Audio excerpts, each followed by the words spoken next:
నమస్తే, welcome to our voice. నేను journalist నవత. తెలంగాణలో 17 లోక్సభ సెగ్మెంట్లకు సంబంధించి రాజకీయ వేడి రంజుగా ఉంది.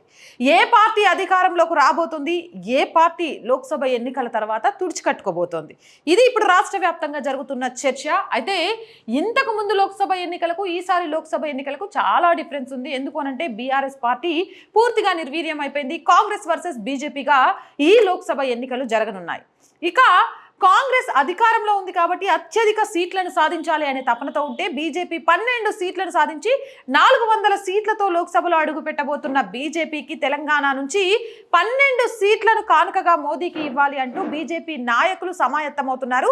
తెలంగాణ స్టేట్ కి సంబంధించి అమిత్ షా బాధ్యతలు తీసుకున్నారు. ఇప్పటికే సుడిగాలి పర్యటనలు చేస్తూ క్యాడర్ మధ్య కొంత సఖ్యతను కుదుర్చుకుంటూ వేరే పార్టీ నుంచి వచ్చిన వాళ్ళైనా గెలుపు గుర్రాలను ఎక్కాలి అంటే కొన్నిసార్లు తప్పదు అన్నట్టుగా అవకాశం కల్పిస్తూ చాలా జోష్గా ఉన్నారు. మరి ఈ నేపథ్యంలో ఒక్కొక్క లోక్సభ సెగ్మెంట్లలో నాయకుల బలాలేంటి, బలహీనతలేంటి, ఏ పార్టీకి గెలుపు గుర్రం ఎక్కే అవకాశాలు ఉన్నది అనేది ఆ లోక్సభ సెగ్మెంట్కి సంబంధించి పూర్తి వివరాలను తెలుసుకున్న తర్వాత కొంత విషయాన్ని మీకు అందించడానికి ప్రయత్నం చేస్తున్నాను. అందులో భాగంగా ఈరోజు మనం సికింద్రాబాద్ నియోజకవర్గానికి సంబంధించిన లోక్సభ రివ్యూ ఎలా ఉండబోతుంది అనే అనాలిసిస్ని మీ ముందు ఉంచుతాను. సికింద్రాబాద్ మీ అందరికీ తెలుసు, 2 ఎమ్మెల్యేలు 1 ఎంపీ పోటీ పడుతున్న లోక్సభ సెగ్మెంట్ ఇది మాత్రమే, ఇంకెక్కడా అలా లేదు. అదే లోక్సభలో 2 ఎమ్మెల్యేలు, 1 సిట్టింగ్ ఎంపీ, ఆ సిట్టింగ్ ఎంపీ సెంట్రల్ మినిస్టర్ కూడా. ఈ లోక్సభ సెగ్మెంట్ 1957లో ఏర్పడ్డది. ఇప్పటికి 16 సార్లు ఎన్నికలు జరిగితే 10 సార్లు కాంగ్రెస్, 5 సార్లు బీజేపీ గెలిచింది. అలాగే ఒక్కసారి తెలంగాణ ప్రజా సమితి పార్టీ గెలిచింది. మొత్తానికి 16 సార్లు ఎన్నికలు జరిగాయి. అయితే 2014 తెలంగాణ ఆవిర్భావం తరువాత జరిగిన మొదటి లోక్సభ ఎన్నికలలో ఇక్కడ పోటీ బీజేపీ వర్సెస్ కాంగ్రెస్ అన్నట్టుగా సాగింది. ఆ తర్వాత 2019 ఎన్నికలలో బీజేపీ వర్సెస్ బీఆర్ఎస్ అన్నట్టుగా సాగింది. ఇప్పుడు మాత్రం త్రిముఖ పోరు తప్పేలా కనిపించట్లేదు. BRS versus BJP versus Congress. ఎందుకు అనంటే ఈ ముగ్గురు నేతల గురించి మాట్లాడుకుంటే చాలా విషయాలు తెలుస్తాయి. ఖచ్చితంగా మళ్ళీ బీజేపీకి అవకాశాలు ఎక్కువగా కనిపిస్తున్నప్పటికీ త్రిముఖ పోరులో గట్టి ప్రయత్నాలు చేయక తప్పదు అనే విషయం చాలా క్లారిటీగా కనిపిస్తుంది. మొత్తం దీనికి సంబంధించి మనకు తెలుసు, ప్రతి లోక్సభ సెగ్మెంట్లో 7 నియోజకవర్గాలు ఉన్నాయి. అలాగే సికింద్రాబాద్కి చూసుకుంటే ముషీరాబాద్, అంబర్పేట్, ఖైరతాబాద్, జూబ్లీ హిల్స్, సికింద్రాబాద్, నాంపల్లి, సనత్ నగర్, ఈ 7 నియోజకవర్గాలు కూడా లోక్సభ పరిధిలోకి వస్తాయి. ఇక అభ్యర్థుల గురించి ఒకసారి మాట్లాడితే బీజేపీ నుంచి కిషన్ రెడ్డి సిట్టింగ్ ఎంపీ సికింద్రాబాద్కి, అలాగే సెంట్రల్ మినిస్టర్ కూడా. అలాగే కాంగ్రెస్ నుంచి దానం నాగేందర్ ఖైరతాబాద్ ఎమ్మెల్యే. అలాగే ఈయన ఈ మధ్య కాలంలోనే బీఆర్ఎస్ నుంచి కాంగ్రెస్లోకి జంప్ అయ్యారు. అండ్ బీఆర్ఎస్ నుంచి పద్మారావు గౌడ్ సికింద్రాబాద్ ఎమ్మెల్యేగా పనిచేస్తున్నారు. 2 ఎమ్మెల్యేలు 1 ఎంపీ మధ్య ఉత్కంఠ పోరు ఉండబోతోంది. వీళ్ళ బలాలు ఏంటి, బలహీనతలు ఏంటి, ఎవరికి గెలిచే అవకాశాలు ఉన్నాయి అనేది అక్కడ మనం సేకరించిన కొంత సమాచారం మీదకు మీ ముందు ఉంచే ప్రయత్నం చేస్తాను. ఇక ఈ లోక్సభ సెగ్మెంట్ గురించి మాట్లాడుకోవాల్సి వస్తే మొన్న 2023లో జరిగిన ఎన్నికల్లో 6 స్థానాలను బీఆర్ఎస్ గెలుచుకుంటే 1 స్థానాన్ని ఎంఐఎం గెలుచుకుంది. ఇక్కడ అసలు కాంగ్రెస్కి బీజేపీకి 1 స్థానం కూడా లేదు. అయితే ఈ సెగ్మెంట్కు ఉన్న స్పెషాలిటీ ఏంటంటే లోక్సభ ఎన్నికలకు వచ్చే ఓటింగ్ వేరేలా ఉంటుంది, అసెంబ్లీ ఎన్నికలకు జరిగే ఓటింగ్ వేరేలా ఉంటుంది. ఈ రిజల్ట్ని ఆ రిజల్ట్ని కంపేర్ చేసి చూడలేము. గతంలో కూడా ఇలాంటి సందర్భాలను అనేకం మనం చూసాము. అలాగే ఇక్కడ ముఖ్యంగా మనం మాట్లాడుకోవాల్సి వస్తే సికింద్రాబాద్కి సంబంధించి మెయిన్ డెవలప్మెంట్స్ కానీ, ఇప్పుడు పోటీలో ఉన్న నాయకుల విషయంలో కానీ వాళ్ళ బలాలు ఏంటి, బలహీనతలు ఏంటి అనేది తెలుసుకుంటే ఎవరు గెలుస్తారు అన్నది చాలా ఈజీగా చెప్పొచ్చు. అందుకే నేను వాళ్ళ బలాలు బలహీనతను మీ ముందుంచే ప్రయత్నం చేస్తాను.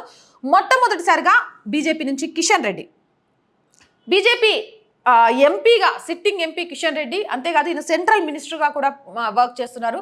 అండ్ టూరిజానికి సంబంధించి తెలంగాణలో చాలా డెవలప్మెంట్లు, రామప్పకు యునెస్కో అవార్డు రావడం కానీ, గోల్కొండ కానీ, అలాగే 1000 స్తంభాల గుడి కానీ, సమ్మక్క సారక్క గిరిజన యూనివర్సిటీలో కానీ పర్యాటక రంగం అభివృద్ధి చెందితే దేశ విదేశీయుల పర్యాటకుల్ని ఆకర్షించగలిగితే రాష్ట్రం ఆర్థికంగా నిలదొక్కుంటుంది.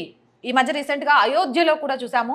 అయోధ్య ద్వారా ఉత్తరప్రదేశ్ ఎలా డెవలప్ అవుతుంది అనేది, అదేవిధంగా ఇక్కడ తెలంగాణని టూరిజంలో డెవలప్ చేయడానికి కిషన్ రెడ్డి తన బాధ్యతను చాలా పూర్తి స్థాయిలో నిర్వర్తించారు అంటూ మనం గోల్కొండ ఇలాంటి కొన్ని ప్లేసెస్కి వెళ్ళి ఫారినర్స్తో కూడా మాట్లాడాము.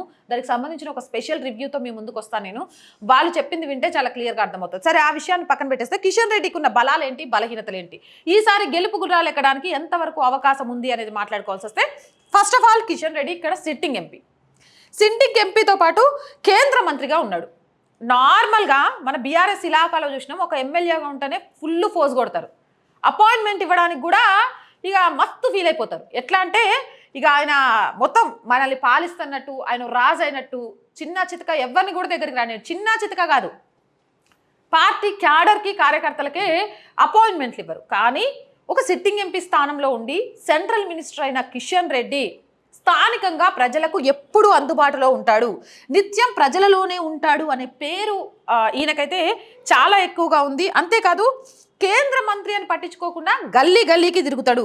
చిన్న చిన్న కార్యక్రమాలు అంటే ఆయన లోక్సభ సెగ్మెంట్కి సంబంధించి టీ షాప్ ఓపెన్ చేయని, పాన్ షాప్ ఓపెన్ చేయని, ఆటో రిక్షా వాళ్ళు ఓపెన్ చేయని, చిన్న స్కూల్ ఓపెన్ చేయని, కార్యకర్తల ఇండ్లలో పెళ్ళిళ్ళు జరగని, అలాగే ఇక్కడ ప్రతిపక్షం మన పక్షం అనేది లేదు. తన దగ్గరికి వచ్చి ఎవరు ఆహ్వానం ఇవ్వని ఆ ఆహ్వానాన్ని స్వీకరించడమే కాదు, అంతే స్వీకరించిన ఆహ్వానం మేరకు ఆ కార్యక్రమాలకు హాజరవ్వడానికి వెళ్తాడు.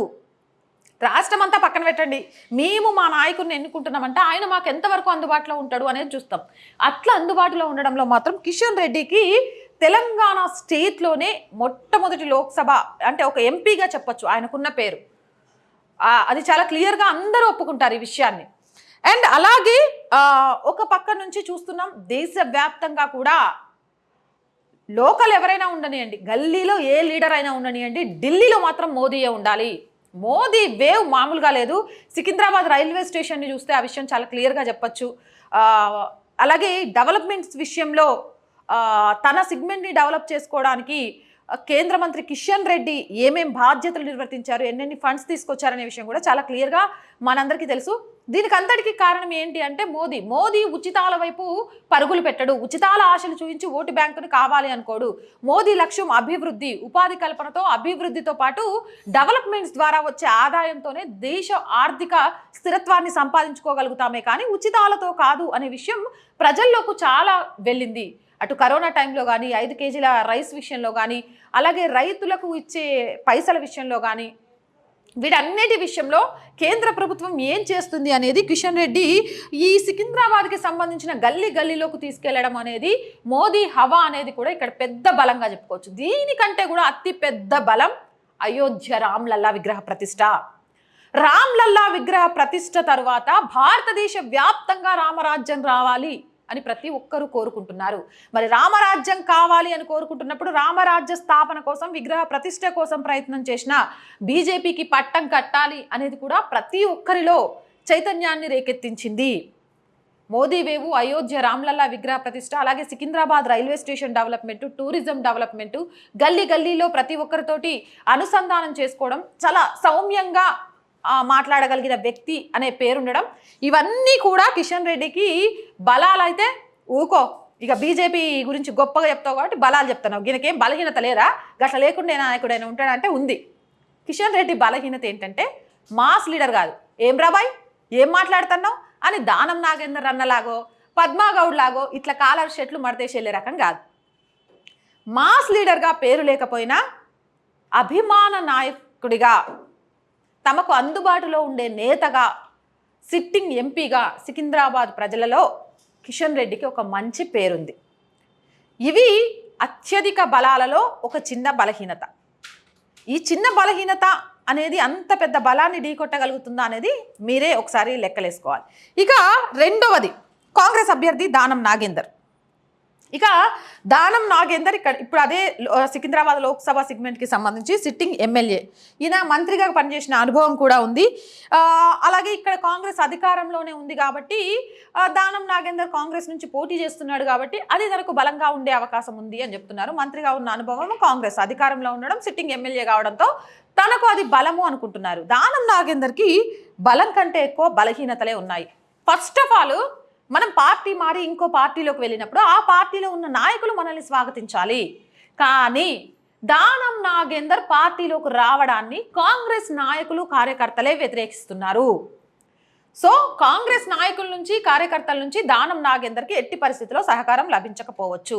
అండ్ నెంబర్ 2, బీఆర్ఎస్ని వదిలి కాంగ్రెస్లోకి వెళ్ళాడు అనంటే ఇట్లా తీగలాగుతుంటే డొంకలు బయటకు వచ్చినట్టుగా అవినీతి అస్త్రాలు బయటకు వస్తున్నాయి కాబట్టి తన అవినీతి అస్త్రాల నుంచి రేవంత్ రెడ్డి దగ్గర నుంచి కాపాడుకోవడానికి దానం నాగేందర్ కాంగ్రెస్లోకి వెళ్ళాడు అంటూ బీఆర్ఎస్ నేతలు ఇప్పటికే చెప్తున్నారు. దీనికి సంబంధించి సోషల్ మీడియాలో వార్తలు వస్తున్నాయి. అది మరొక బలహీనతగా చెప్పుకోవచ్చు. ఈ మధ్యకాలంలో సోషల్ మీడియాలో ఎవరికి చూసినా కనిపిస్తుంది హిందూ భూములకు సంబంధించి దానం వ్యాఖ్యలు, వక్ఫ్ బోర్డు భూములకు సంబంధించి దానం చేసిన వ్యాఖ్యలు. అది గతంలో వీడియో అయినా ఆయన మనస్తత్వం ఏంటి అనేది ప్రజల్లోకి చర్చించుకొని వెళ్తూ ఆయన హిందూ దేవాలయాల మీద, హిందూ భూముల మీద ఆయనకున్న అభిప్రాయం ఏంటి అనేది చాలా క్లియర్ కట్గా కనబడిస్తే దానం నాగేందర్కి కొంత రౌడీ నాయకుడు అనే పేరు కూడా ఉంది.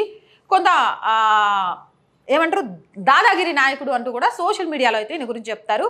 ఇవన్నీ కూడా దానం నాగేందర్కి బలహీనతలే. ఇన్ని బలహీనతల మధ్య అధికారంలో ఉన్న ఒక పార్టీ నుంచి సిట్టింగ్ ఎమ్మెల్యేగా సికింద్రాబాద్ సెగ్మెంట్ నుంచి గెలుస్తా అని ఆశ పెట్టుకోవడం అనేది కొంత కష్టతరమే అనేది అక్కడ వినిపిస్తున్న మాటలు. ఎందుకంటే కాంగ్రెస్ నాయకులు ఆయన యాక్సెప్ట్ చేయట్లేదు. మరి సికింద్రాబాద్ లోక్సభ ప్రజలు ఎందుకు యాక్సెప్ట్ చేయాలి అనేది ఇప్పుడు సోషల్ మీడియాలో వస్తున్న ప్రశ్న. ఇక మూడోది పద్మారావు గౌడ్. పద్మారావు గౌడ్కి మాస్ లీడర్ అనే పేరుంది. ఈయన కూడా ప్రజల్లో ఉంటూ ఉంటాడు. అలాగే ఇక్కడ అన్నిటికంటే పెద్ద ఎసెట్ ఈయనకి ఏంటంటే 6 నియోజకవర్గాల్లో కూడా బీఆర్ఎస్ ఎమ్మెల్యేలు ఉన్నారు. 6 నియోజకవర్గాల్లో ఉన్న బీఆర్ఎస్ ఎమ్మెల్యేలలో ఒకరు కాంగ్రెస్లోకి వెళ్ళిపోయారు. 5 నియోజకవర్గాల్లో బీఆర్ఎస్ ఎమ్మెల్యేలు, ఒకటి ఈయన పోతే ఇంకా 4 నియోజకవర్గాల్లో బీఆర్ఎస్ ఎమ్మెల్యేలు. మరి బీఆర్ఎస్ ఎమ్మెల్యేలు ఉన్నంత మాత్రాన సికింద్రాబాద్లో గెలుస్తాడా, ఒక మాస్ లీడర్ అనే పేరున్నంత మాత్రాన గెలుస్తాడా అని మాట్లాడుకోవస్తే ఈయన బలహీనతల గురించి కూడా మాట్లాడుకోవాలి. ఆ పార్టీ అధికారంలో లేదు. అలాగే సనత్ నగర్ ఎమ్మెల్యే అయిన తలసాని ఎప్పుడైతే గొర్రెల స్కామ్ బయటకు వచ్చిందో చాలా సైలెంట్ అయిపోయాడు తలసాని శ్రీనివాస్ యాదవ్. తలసాని శ్రీనివాస్ యాదవ్ సైలెంట్ అయిపోవడం అనేది సికింద్రాబాద్ లోక్సభకు సంబంధించి బీఆర్ఎస్కి గట్టి దెబ్బనే చెప్పుకోవచ్చు. ఎందుకు అనంటే తలసాని ఏం మాట్లాడినా గొర్రెల స్కామ్ బయటకు వస్తుంది. గొర్రెల స్కామ్ బయటికి రాకుండా ఉండాలి అంటే ఇప్పుడు ఇలాంటి తలసానిని కాంగ్రెస్లో చేర్చుకోవడం కంటే సైలెంట్గా ఉంచడమే మంచిది అనేది కాంగ్రెస్ వ్యూహం. ఆ వ్యూహంలోనే తలసాని సైలెంట్గా ఉన్నాడు.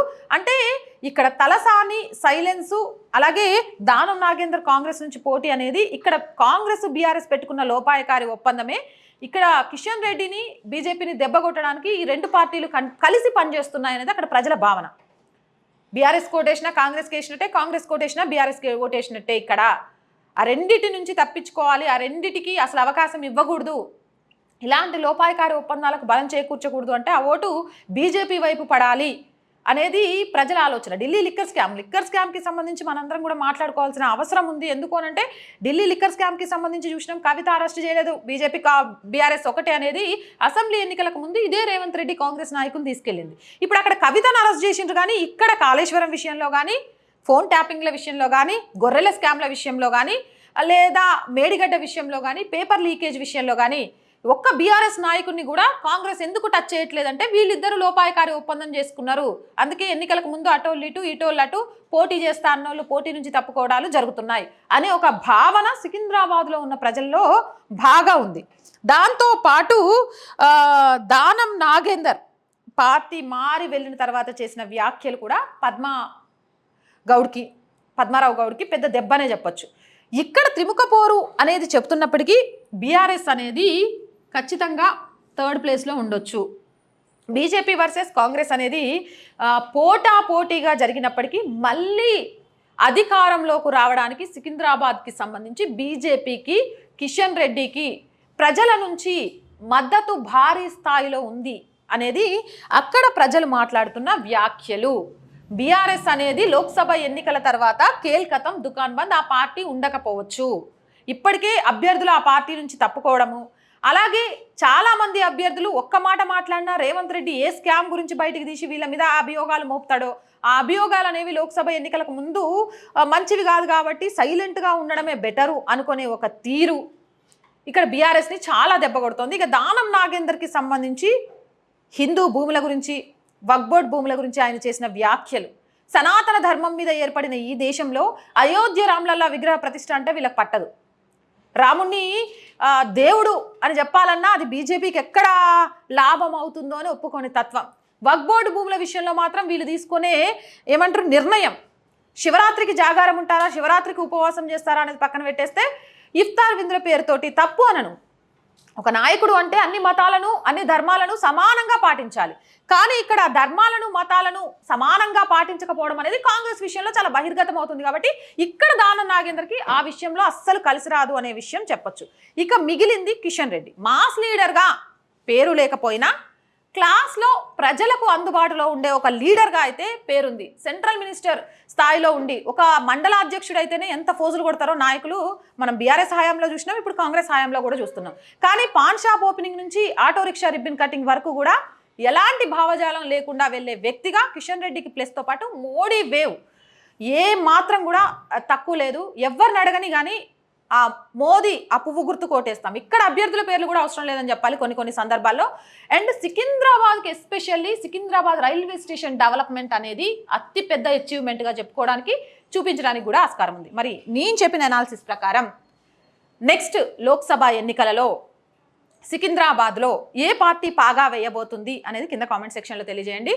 ఇలాగే మిగిలిన 16 లోక్సభ ఎన్నికలకు సంబంధించి అభ్యర్థుల జాబితాలకు సంబంధించి బలాలు బలహీనలతో పాటు ఏ పార్టీ అధికారంలోకి రావడానికి ఆస్కారం ఉంది అనే పూర్తి విషయాల్ని కూడా మన ఛానల్ ద్వారా మీకు అందిస్తాను. అవి మిస్ అవ్వకుండా ఉండాలంటే వెంటనే మన ఛానల్ని సబ్స్క్రైబ్ చేసుకొని పక్కనే బెల్ ఐకాన్ ఉంటుంది, దాన్ని క్లిక్ చేస్తే నోటిఫికేషన్ రూపంలో మీకు వస్తాయి. అండ్ ఈ వీడియో నచ్చితే లైక్ చేయండి, షేర్ చేయండి. అండ్ మరో ముఖ్యమైన విషయం ఏంటంటే చాలామంది మన వీడియోస్ చూస్తున్నారు, thank you so much. But చూసిన వాళ్ళు సబ్స్క్రైబ్ చేసుకోవడం మర్చిపోతున్నారు. దయచేసి సబ్స్క్రైబ్ చేసుకోండి. దాని ద్వారా మీరు నన్ను ఎంత అభిమానిస్తే ఇలాంటి వాస్తవాలను అంత మీ ముందుంచడానికి 100% ఎఫర్ట్ పెట్టి వర్క్ చేస్తానని మాటిస్తున్నాను. జై భారత్.